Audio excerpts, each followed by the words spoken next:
தொடர்ந்து முதன்மை செய்திகளை பார்க்கலாம். இடைவேளைக்கு பிறகு விரைவு செய்திகளை தொடர்ந்து பார்க்கலாம். இந்த நேரத்திற்கான தலைப்புச் செய்திகள்.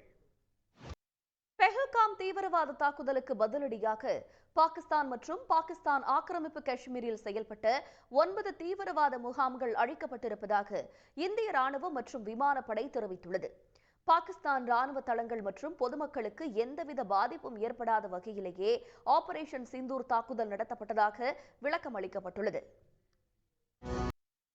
இந்திய ராணுவத்தின் ஆபரேஷன் சிந்தூர் நடவடிக்கைக்கு அமித்ஷா, ராகுல் காந்தி, முதலமைச்சர் மு க ஸ்டாலின் உள்ளிட்ட தலைவர்கள் உட்பட பல்வேறு தரப்பினரும் பாராட்டும் வரவேற்பும் தெரிவித்துள்ளனர்.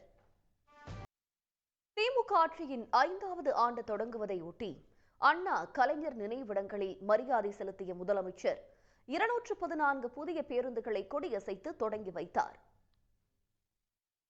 இனி தமிழ்நாட்டின் முக்கிய நிகழ்வுகளை எக்ஸ்பிரஸ் செய்திகளாக பார்க்கலாம்.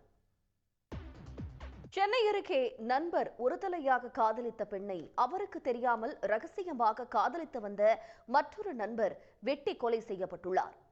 காதலி பணியாற்றும் கல்லூரி வளாகத்தில் வைத்தே நண்பனை வெட்டி கொன்றுவிட்டு தப்பியவர் சிக்கியது எப்படி?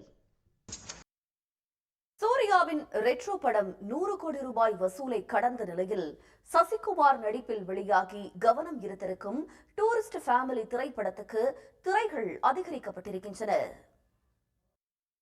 செய்திகளில் தொடர்வது சிறிய இடைவேளை.